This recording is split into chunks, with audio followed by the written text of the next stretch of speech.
સુરતમાં મહિલાઓ ઝઘડી પડી તો રાજકોટમાં દારૂડિયાએ બસમાં મચાવી ધમાલ। સામાન્ય બોલાચાલીમાં ઝઘડી પડી મહિલાઓ। સુરતના બેસ્તાનમાં મહિલાઓના બે જૂથ આમને સામને આવી ગયા। કોઈ બાબતે પહેલા બોલાચાલી થઈ। મહિલાઓ પહેલા તો એવી ઝઘડી પડી કે વાત છેક મારામારી સુધી પહોંચી ગઈ। બેસ્તાનના બાલકૃષ્ણ સોસાયટીના લાકડાના ફટકા અને ઝાડુ લઈને મહિલાઓ એકબીજા પર હુમલો કર્યો। કેટલીક મહિલાઓ એકબીજાના વાળ ખેંચી અને મારતી નજરે પડી। તો વાવથરાદના હાઈવે પર વાતડાવ ચેકપોસ્ટ ઉપર પોલીસ કર્મી અને ટ્રક ચાલક વચ્ચે બબાલ થઈ। પોલીસ કર્મી દ્વારા ટ્રક ચાલકને અભદ્ર ભાષા અને હાથાપાઈ કરતા હોવાનો વિડીયો સામે આવ્યો। રાજસ્થાન તરફથી આવતી ટ્રક અને પોલીસ કર્મી વચ્ચે અવારનવાર ચેકપોસ્ટ ઉપર બબાલ થાય છે। રાજકોટમાં ચીરતીબાજ એસટી બસને માથે લીધી હતી। જૂનાગઢ આણંદ રૂટની બસમાં જેતપુર નજીક હાઈ વોલ્ટેજ ડ્રામા ત્યારે થયો જ્યારે બસમાં નશામાં ધૂત મુસાફરે યુવતીની છેડતી કરી, જેથી મહિલાઓ વિફરી અને નશાખોરને આડે હાથ લીધો, જેથી આરોપીને યુવતીના માતા અને બસ કંડક્ટર સાથે ઝપાઝપી કરવાની દ્રશ્યો જોવા મળ્યા। વાત છેક પોલીસ સ્ટેશન સુધી પહોંચી ગઈ। સમગ્ર મામલે પોલીસને જાણ કરતા જેતપુર સિટી પોલીસે કરી કાર્યવાહી। આરોપીની અટકાયત કરી હાથ ધરાઈ કાર્યવાહી। બાદમાં પોલીસ આરોપીનું સ્થળ પર લાવી રિકન્સ્ટ્રક્શન પણ કર્યું। આ મામલે બિરજુ નામના આરોપી સામે પોલીસે બે અલગ અલગ ગુના નોંધ્યા છે। અમદાવાદમાં પુત્રવધૂના પરિવારે માત્ર 22 સેકન્ડમાં જ વેવાઈનું ઢીમ ઢાળી દીધું। 3 શખ્સોએ મારામારી કરી મોતને ઘાટ ઉતાર્યા। 3 શખ્સોએ કંઈક આ રીતે 22 સેકન્ડ સુધી ઉપરા છાપરે 36 ફટકા મારી વેવાઈનું ઢીમ ઢાળી દીધું। હચમચાવી નાખનારા અને ગુંડાગીરીના દ્રશ્યો અમદાવાદના જીવરાજ પાર્કના છે। જીવરાજ બ્રિજ નીચે 4 અસામાજિક તત્વોએ ભેગા મળીને લાકડી અને લોખંડની પાઇપ વડે હુમલો કરી એક શખ્સની સરા જાહેર હત્યા કરી હાહાકાર મચાવી દીધો।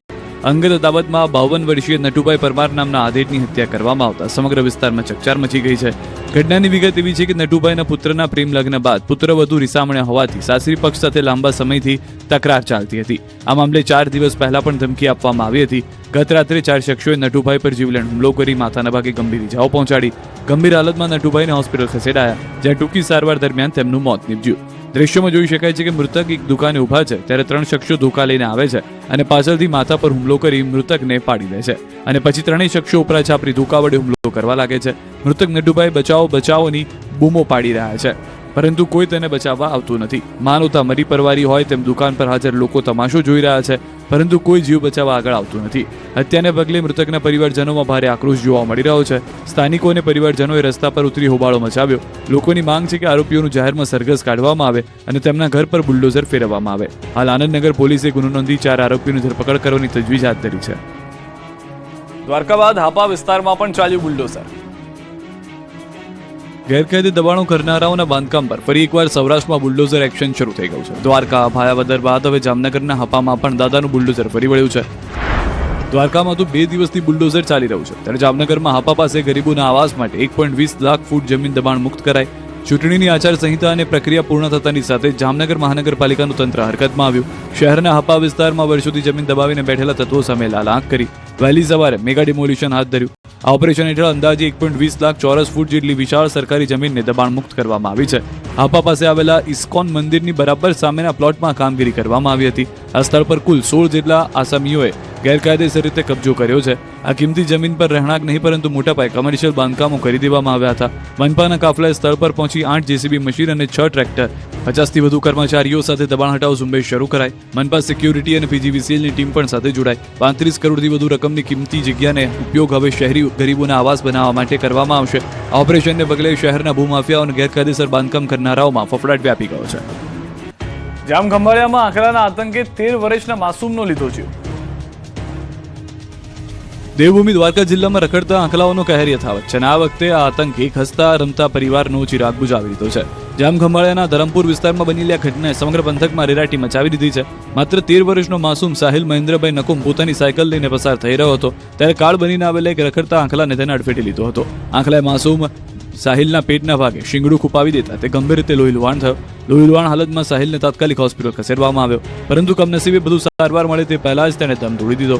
એક માસૂમ બાળકના મોતના સમાચાર વાયુકે પ્રસરતા લોકોમાં તંત્ર પ્રત્યે ભારે રોષ જોવા મળી રહ્યો છે। દ્વારકા જિલ્લામાં અવારનવાર રખડતા પશુઓ નિર્દોષ લોકોને ભોગ લઈ રહ્યા છે, છતાં તંત્ર કેમ કુંભકર્ણની નિંદ્રામાં છે। ગીતા રાજ પુરોહિતને ન્યાય અપાવવા રાજસ્થાનથી આવેલા સમાજે અમદાવાદમાં કર્યા ધરણા।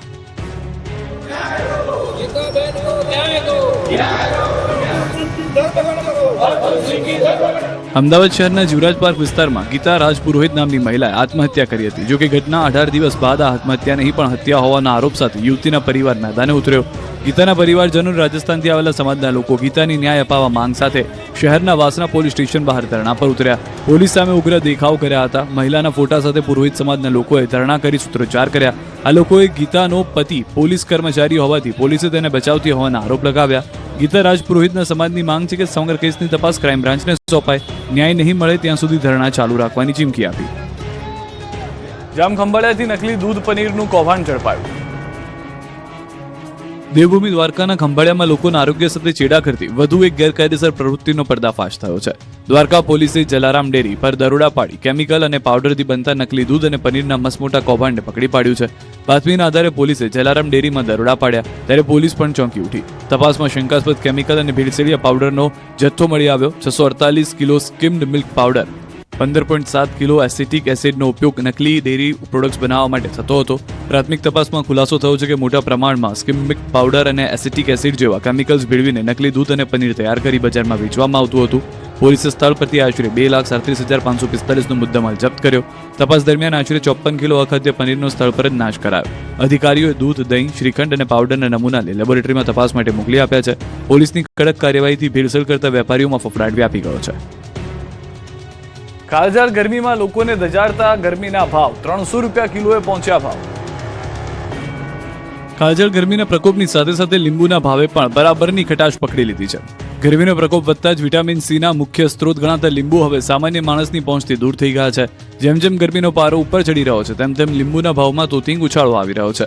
હોલસેલ માર્કેટમાં 20 કિલો લીંબુના 4,000 ભાવ ચાલી રહ્યો છે. ત્યારે ગત અઠવાડિયે જે લીંબુ 150 થી 200ની આસપાસ હતા તે હવે 300 ને પાર જતા રહ્યા છે. અમદાવાદના છૂટક શાક માર્કેટમાં લીંબુના 300 રૂપિયા કિલો વેચાઈ રહેવાના ભાવ છે. લીંબુની આવક ઓછી છે અને સાથે ટ્રાન્સપોર્ટ ખર્ચ પણ વધી રહ્યો છે, જેના કારણે લીંબુના ભાવ આસમાને પહોંચી ગયા છે. ગ્રાહકો હવે ભગવાનને પ્રાર્થના કરી રહ્યા છે કે કાં તો ગરમી ઘટે અથવા લીંબુના ભાવ. લીંબુ વધવાનું કારણ અત્યારે એકચ્યુઅલી માલ ઓછો આવે છે અને પહેલાં ગુજરાતમાંથી આવતો હતો, અત્યારે આઉટ ઓફ સ્ટેટથી આવે છે, જેમ કે મદ્રાસથી આવે છે અને બોમ્બે, મહારાષ્ટ્ર બાજુના લીંબુ આવે છે. એટલે એક તો આવક ઓછી અને ટ્રાન્સપોર્ટેશન ખર્ચ અને ગરમીના હિસાબે લોંગમાં આવે, સમજી લો કે 24 કલાક 48 કલાકે જ્યારે માલ આવે એટલે ગરમીના હિસાબે અંદર માલ બી વેસ્ટેજ વધારે થઈ જાય. માલ વેસ્ટેજ થાય એટલે સમજી લો કે 40 કિલોનો દાગીનો હોય, અંદર 4 થી 5 કિલો વેસ્ટેજ નીકળે.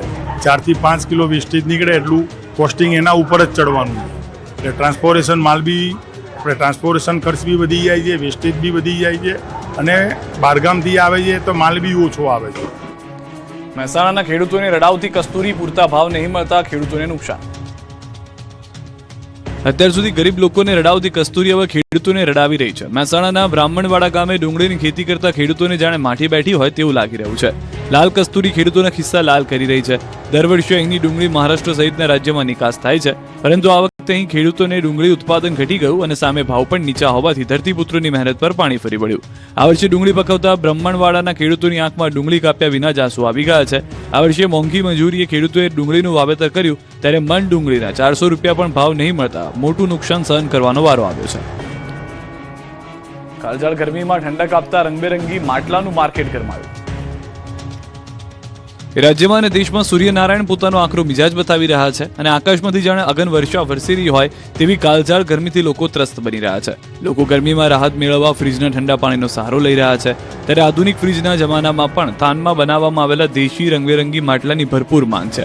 થાનમાં માટલા બનાવવાના અંદાજે 100 જેટલા નાના મોટા યુનિટ છે.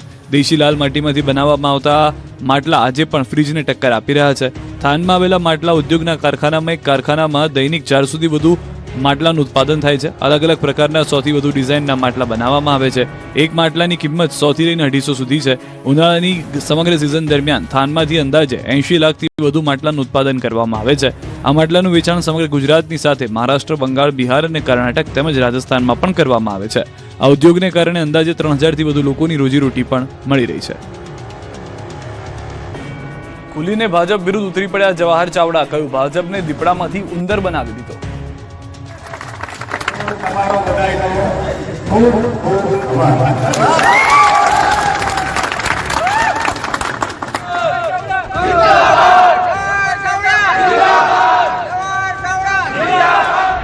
પરિણામના દિવસે આપને જે ઉમેદવારે જીત બાદ જવાહર ચાવડાની જય બોલાવી એ જ ઉમેદવારને શુભેચ્છા આપવા માટે જવાહરભાઈ પહોંચી ગયા.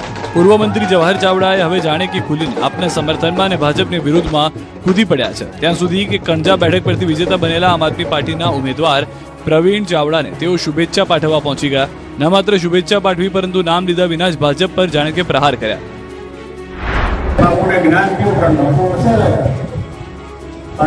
પાણી પેટમાં પાછી થઈ ગઈ.